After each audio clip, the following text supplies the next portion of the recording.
Sobrang dami nila mga tol. Sinundan namin itong mga tarantadong bandido na to. Muntikan pa kami kanina makita nila. Bago lang tong mga sampa ng mga bandido na mga tol. Ito yung mga ginawa sigurong bagong commander nila, Commander Bagnot.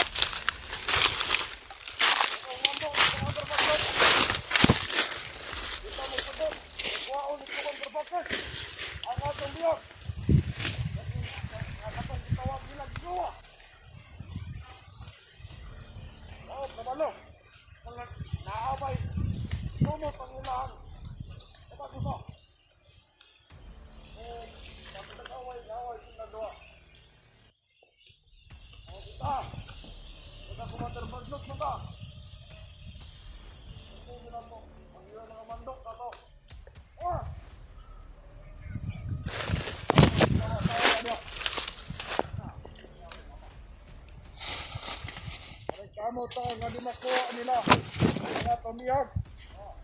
Kapoy na magkuha ato. Sila ba doon ito kan na ito diman natin kahaan na ito. Para lang manakpa na ito.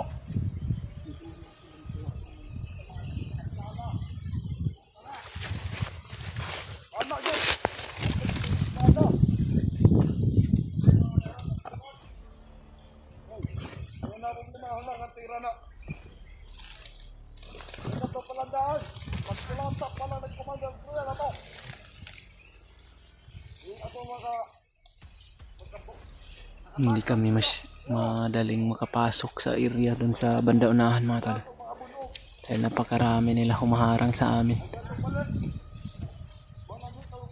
Dahil mayroon kaming nabalitaan sa kanila mga tol na mayroon daw silang namataan dito na area na ito, doon banda sa unahan. Kaya pumunta sila agad dito mga tol.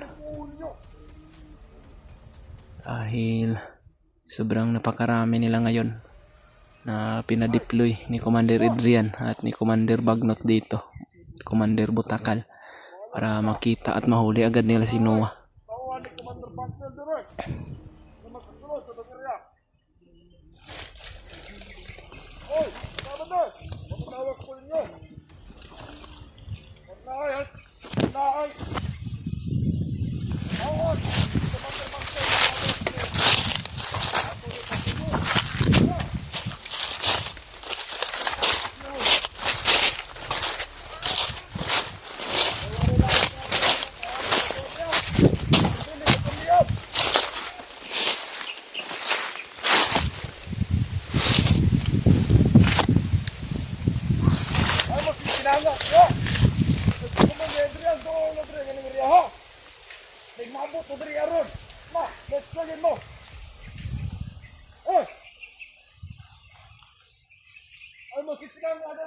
Pumasok din daw sa area na ito mga tol si Commander Bangkit.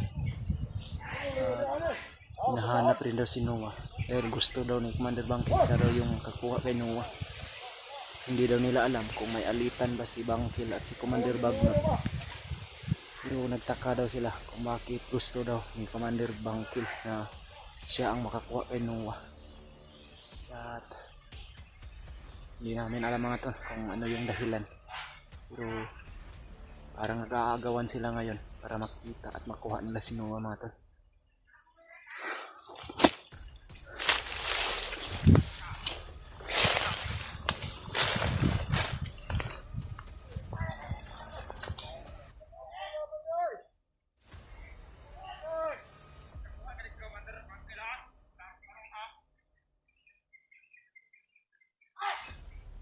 Parang nagkalabo siguro yung bandido ngayon mga tol.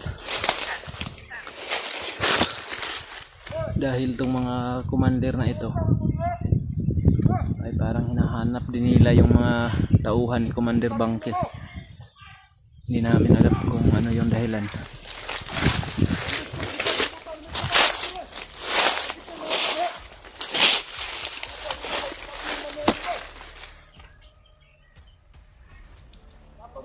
Paano na to? Gaway mga pulos! Wala ito natin. Ito buto, sabihan. Ang gituyo, tagbuto ni Commander Daray. May kabalos, Commander, balik saan na tumiriyahan eh. Kung dili mo silangat niya. Putang ina mo. Bosik, pamuslong ko lang mga ninyo ron. Dumaan na kami kanina doon mga tol, no? Sa manggahan na area. Ibilig ka na mo, Daray. Pero hindi na namin naabutan doon si Noah sapagkat nakita namin yung video ni Noah mga tol. Na pumunta siya doon sa manggahan pero pagdating namin doon ni Edward, hindi na siya, wala na siya doon. Ulas na gasako. Parang nakapasok siya dito na area na ito kaya dito kami pumasok. Sobra palang dami din ng mga bandido dito. Tarong-tarong nga na kinabuhay ni mo doon, Koy. Ay kung wala may Daray, ikaw, Raisa. Hindi nyo mapalipid sa aning ria. Kaya hindi nyo ito bigood si Commander Bagnot. Kaya kita ang gasahan ni Commander Bagnot aning ria. Ito pinakadahi. Ang sar mananlak ko ano mo, Brad. Kapag tagulilong po ako mga tol. At si Edward dahil malakas tong pang-amoy nitong mga bandido nito. Muntika na kami makita kanina. Tolong. Igmat lang yung mga mata. Kay, hindi lang kayo si Commander Bangkol at yung mga tawa nito ni Papayan ng area. Hindi ang mga hantos, Pat. Kailangan ko na ito ko ng mga hantos. Kaya sila ang number 1 na itong kontra. Sila ang number 1 na itong kalaban. Ang mga hantos. Ang kutob sa pamaima. Atong dipinsaan. Ang atong yutang na tauhan.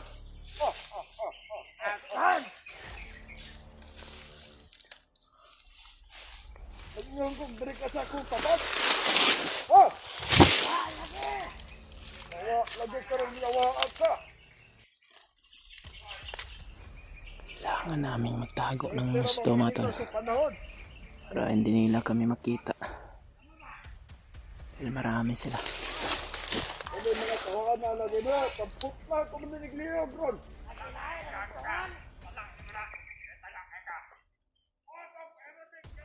Hoy! Ayaw ko kung sana kung oras ng misto. Mupatay sa imong kinabuhi. Ha? Last chance na lang mo. Hindi ka magtinaraw mira. Patay ka. Gamit ang akong orasyon.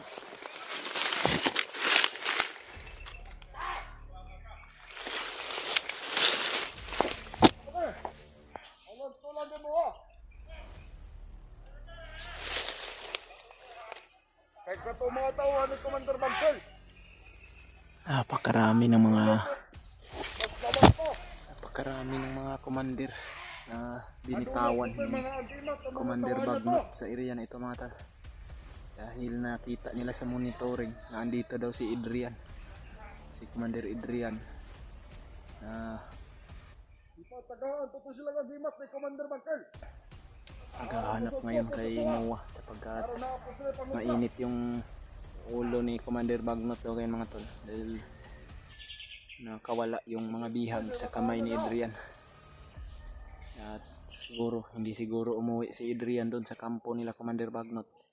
Yung gusto ni Adrian ay mahuli muna si Noah o di kaya si Kuya Bads para siya babalik doon. Pero ang nangyari, nagpadagdag ng maraming commander si Commander Bagnot para hanapin si Noah dito. At yung mga tauhan din ni Commander Bangkil at si Bangkil na rin mga tao. Hindi ko alam kung ano yung dahilan pero parang nagkalabo siguro sila ngayon. Dahil si Commander Bangkil at si Commander Bagnot, yung mga tauhan nila ay parang papatayan mga tol. Hindi ko alam kung ano yung dahilan pero yun yung mga nakita namin at mga narinig namin sa kanila mga tol.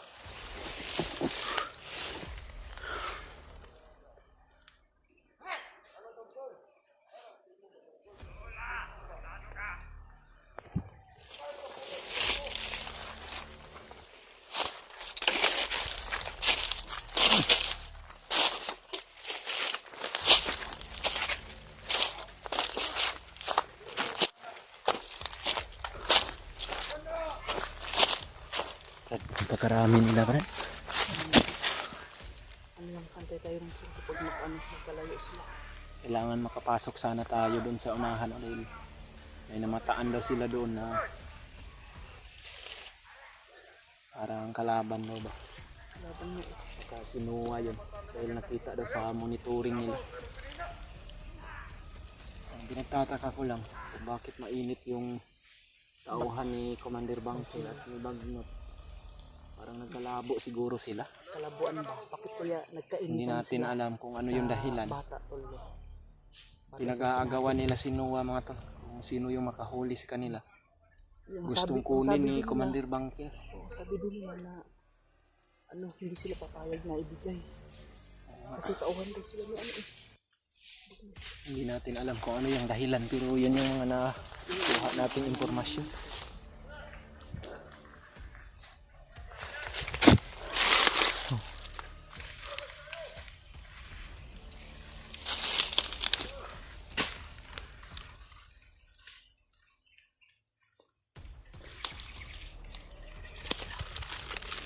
Mayroong isa dito. Mayroong isa dito lumapit. Yung iba nandun sa unahan pero medyo malayo na. Malayo.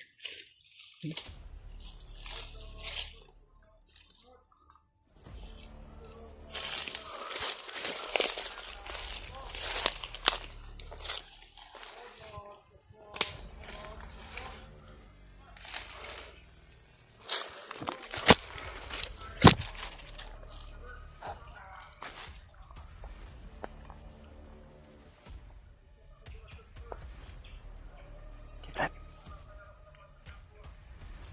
Medyo malayo naman yung mga kasama niya.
Walang niya!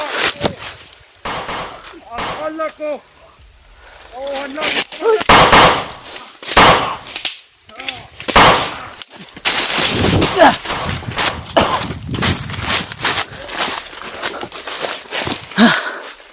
Matitigas to mga commander na to.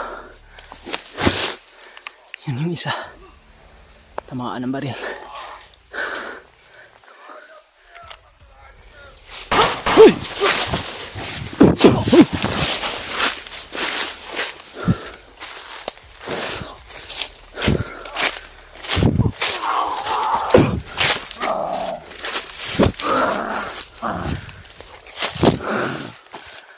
Mga walang niya kayo! Akala ko tauhan lang ni Commander Bangkil! Ang aming babatayan!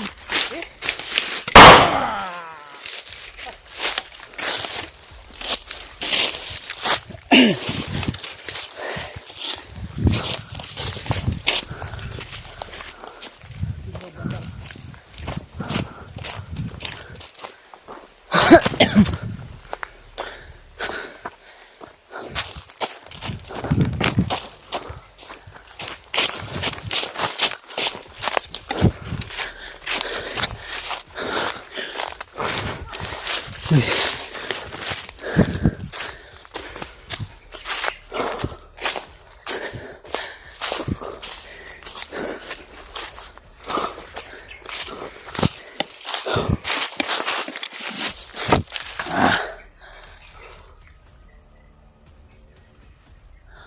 Matitigas yung mga commander ni Magnot niyan mga tol. At sobrang dami pa. At nahihirapan talaga kami ni Edward na umabanti sa area kung saan nila namataan si Noah. Okay ra ka, Brad?